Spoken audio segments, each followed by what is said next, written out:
What do you do when you reach the career you worked decades for and realize it might not be the life you want long term? In this episode, former concert cellist Kate Kayaian shares what happened when she stepped away from a world class music career and began redefining success. We talk about identity shifts, the pressure of external expectations, and how small steps can help you move toward a career and a life that actually feels aligned. Are you ready? Let's dive in. Welcome to Career Growth for Working Women. If you're feeling tired in a way rest alone won't fix, or successful on paper but unsure what's next, you're not broken. You're not alone. I'm Shannon, a promotion and compensation coach, and this space is about helping women grow their careers with clarity, confidence, and sustainability, not pressure or hustle. Take a breath, settle in, and let's talk about what's really going on beneath the surface. Hello and welcome to the show. My guest today is Kate Kayaian, and her career path is one that many high achievers may quietly relate to. Kate spent years as a professional concert cellist, performing with world-class ensembles and appearing in major concert halls. From the outside, it looked like she was living the dream she had worked towards for decades. But like many ambitious professionals, reaching that level of success eventually raised a different set of questions. Questions about identity, purpose, and what comes next when the life you built no longer feels fully aligned. During the pandemic, Kate used the pause to reassess her path and eventually transitioned into leadership, writing, and coaching. Today, she works with thoughtful professionals who are navigating similar moments of change, helping them redefine success and move into their next chapter with clarity. Kate, welcome to the show. I'm so glad you're here. Thank you, Shannon. It's great to be here. We've already been having a great time, guys. So this is going to be a fun conversation. Yes. Okay. So you spent years building a successful career as a musician, and hmm then you started to notice that that version of success maybe wasn't fully aligned with what you were feeling. Walk me through that moment, those moments. Yeah. I mean, I started playing the cello when I was 4.5, right? Wow. I mean, we start young.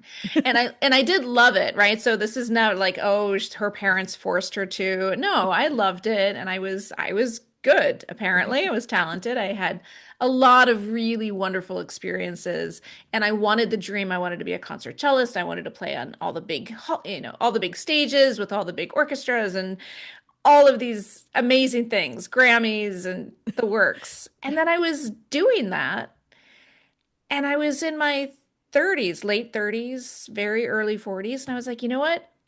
Okay, but am I going to do the same thing for the next 30, 40 years? Right. And I had a lot of colleagues who were like, yes, there's nothing else I want to do more for the next 30, 40 years. And I'm like, I think I'm interested in doing some other things, like something Right. else. And I didn't want to do it more. Like, I didn't, what was next? I didn't want to be the best cellist in the world because as fun as that title sounds, that Right. title also comes with performing every single weekend of your life Right. and kind of being a slave to it. Like that title owns you.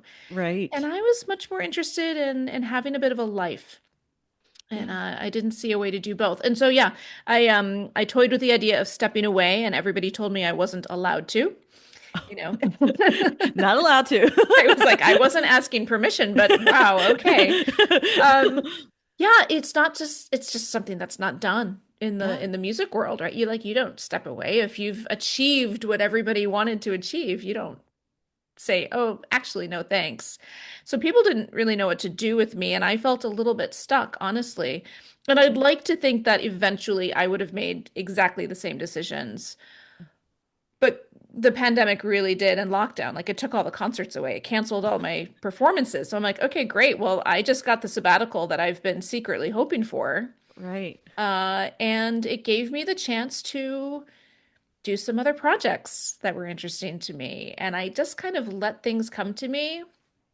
And I was writing a lot. I started coaching my colleagues because, of course, everybody says you're not allowed to do that. And then as soon as you do it, everybody's like, okay, actually, I want to too. Can you show me how? Yeah. Right, right, exactly. So, yeah, I just fell in love with coaching other musicians at first and then all creatives. And now I work with anybody who is sort of looking to make a big move in their life, whether it's a life transition or a career transition, taking things to the next step or trying to do things a little bit differently.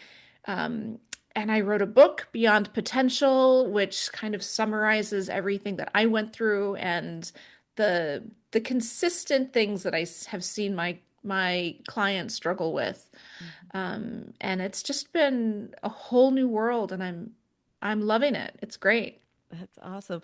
So what would you tell or advice you would you give to the woman listening that's kind of where you were like, hey, I know that this isn't where I want to be in 5 or 10 years, but Mhm. it's security. I have job Mhm. security right now. I'm making, I have very few complaints, but that's not what I want to do. So how do you go from here to making that transition? What would you advise for her? Yeah. Well, the first thing, I mean, order my book, but 'cause it'll take you through all of it step by step. But sort of a shortened version of it is a couple of things. First of all, I don't believe in burning the ships, right? I don't think you should go in there and Mhm. just say like, I quit and money be and I'll figure it out. Right. Maybe, maybe not.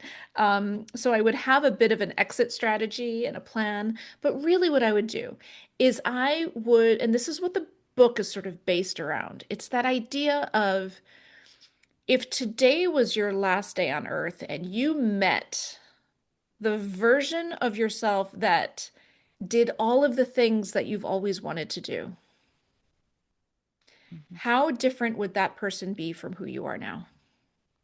Right? It's Right. a scary version, a moment when you think like, okay, at the very moment when it's too late to do anything about it, and you're staring at this person, and you have the decisions you've made and the life you're living, and that person who has done things, they ran the marathon that you've always said you were going to do. They went to cooking school. They, I don't know, cut their hair into a really cute pixie haircut, like any, whatever it is, right? Right. Um, and a lot of those things are career driven. A lot of them are just life things, but notice what comes up for you. For me, what came up were a lot of things that had nothing to do with being, quote unquote, the best cellist in the world. Right. And I realized that I wasn't doing those things that I knew I really wanted to do, and that maybe this is an opportunity to do it. And so I would ask yourself that question. What are those things that maybe I know deep inside, maybe I haven't said them out loud. Maybe I have. Maybe I've been talking about it, like, oh yeah, I'm going to write that movie. I'm going to write that book. Right. And your friends and your family are so used to hearing you say, someday I'm going to write that book. I want you to sort of look at that and say, I want to write a book, right? Right. I want to do Right. this. Maybe it's, I want to be CEO. I want to move from where I am now. I want to work my way up to that C-suite. That is important to me. And I've just been sitting here kind of going through the motions, right? Right. Like, Right. figure out what it is you want to do. And then the next step, my book is in the first part is reassessing. And what that is asking you to do is to ask yourself, why haven't you done it yet? And Mhm. there are often a lot of stories that you tell yourself, like, oh, you didn't go to the right schools to become a CEO. You didn't have the right grades. Like you did horribly in math. So you could never be a CFO, right? Right. Like Right. Exactly. we have these stories that we tell ourselves, and I want you to Yes. acknowledge those stories. So reassess those stories, reassess your habits, reassess the sort of default mode you've gotten yourself into, Mhm. and just question it. See if you can rewrite a story or two in a way that helps you move through them. The second part is to redefine who is it you want to be, right? Who is that version of yourself? And you say, I'm going to take some steps to do this. This is who I want to be. And the third part is reignite. And that's all about taking the steps, either a big leap towards something, like maybe that's applying for a master's degree in something, going back to school, or maybe it's a little leap. Maybe it's just asking to have coffee with a mentor at work or somebody who could be a mentor at work and sort of finding out more about what the steps would look like for you to get where they are. And so reigniting is really taking the action steps to get you closer to that version that you see in front of you. that Right. you want to be.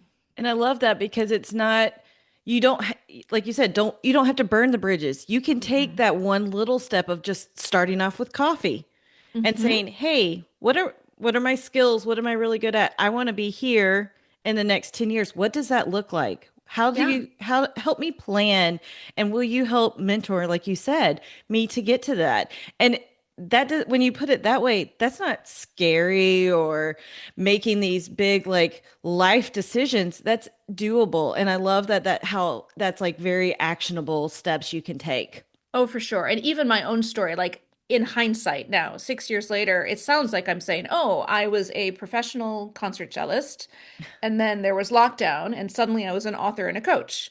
Mhm.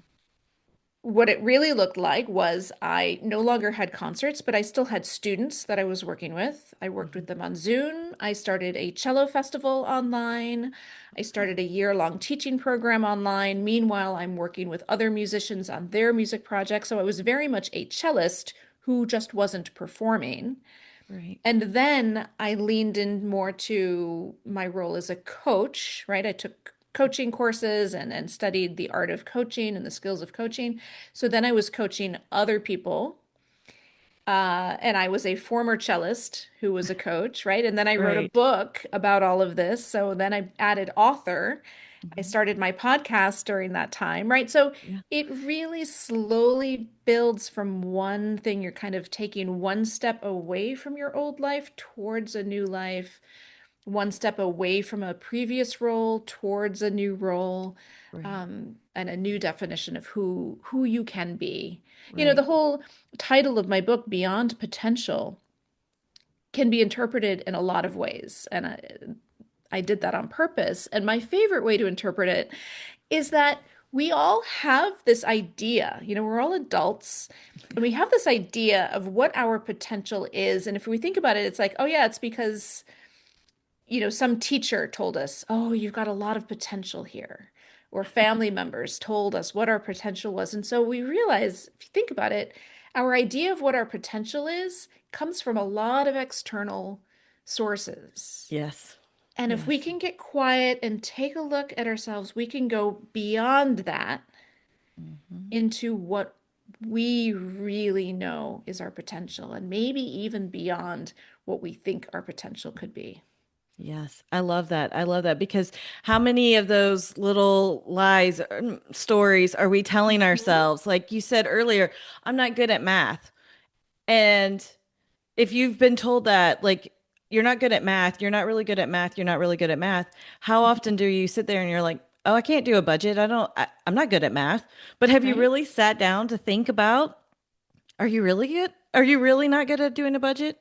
Or can you Yeah. pay your bills on time? Like, we've told ourselves, we've allowed these external voices to come in and become truths that really have no space, should not be in our brains and in our minds. And so many times, I love that you use that example. So many times I've had this conversation when somebody says, yeah, no, I've always been terrible at math. And I'll say, why do you say that? Mhm. And I'm like, well, I mean, I was really bad at math in elementary school. Like, why do you think you were bad in elementary school? Um, because my mom came home from a parent-teacher conference and told me that my teacher said I was struggling in class. I'm like, oh, what else happened that year? Well, it's funny because later that year, I ended up getting glasses.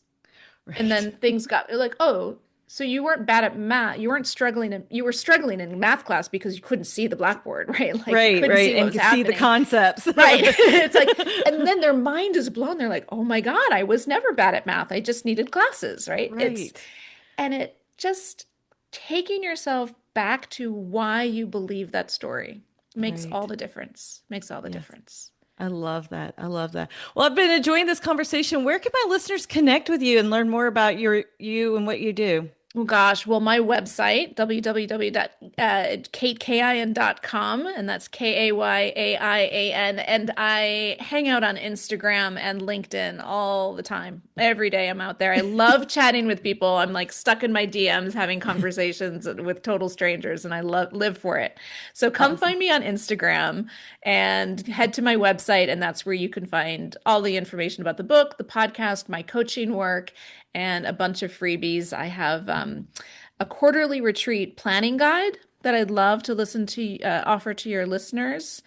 And it's a great partner for this kind of work. If you are looking to figure out your next steps towards something, this 90-day quarterly retreat planning guide will help you plan out the next 90 days to get you closer to your goals. And so we can maybe put Awesome. that link in the show notes. Yes, definitely. And as we wrap up, I love to leave my listeners with a small action step or mindset shift change that they can make today. So, what would you challenge these women listening to do? Yeah, well, my favorite thing is something that I call a yes if mentality, right? And so I think that we at work, we often say, no, because, or our kids come up to us, hey, can I go to this party? No, because we have an early departure time tomorrow, whatever it is. We default to say no, because. And I want you guys to just practice saying yes if and get curious about the if. So maybe that's like, yes, if you pack for the trip before you go to your friend's party tonight. Yes, if we can find a sitter to watch the kids, we could go out to dinner. Yes, I could find the time to go to grad school if I put these things in place. And then just work backwards to see, is it possible to put those things in place? Sometimes it's not, right? This is not about like anything is possible at any time. Right. But this exercise, if you just ask yourself, if you just say yes, if, and ask yourself what would need to be possible for this to work, it just opens up so many opportunities and possibilities and helps you see a way forward where maybe previously you had assumed there was not one. So, Yes. yes, if. Yes, if I love that. I love that it's a positive on, oh, no, no, no, we can't go because, and but you're changing that to yes, if this Mhm. happens, then yes, I okay, maybe I didn't get the promotion today. What do I need to do? Yes, I can get that promotion if I do X, Y, and Z. So I Yeah. love that. I love that. Yeah. Your kid says, hey, can I have this toy? And money's tight. You say, like, yes, if we forego pizza night this week. Right. If Right. they really want the toy, okay, right? Right. Yeah. And then they learn valuable lessons in that. We learn valuable lessons in that. So yeah, Yeah. that's I hope everybody can try that today. Awesome. Well, thank you. Thank you so much for being here with us today. It was my pleasure, Shannon. This is a lot of fun. Before you go, I want you to know this. You don't have to figure out your next move alone. If you're feeling stuck, under-recognized, or unsure what's realistically possible in your current role, I offer promotion strategy calls where we walk through your goals, your role, and what makes the most sense for you next. No pressure, just clarity. You can book that call through the link in the description. And if this episode resonated, would you share it with another woman who might need it right now? Leaving a review also helps this show reach more women who are ready for real career growth. I'll see you next time.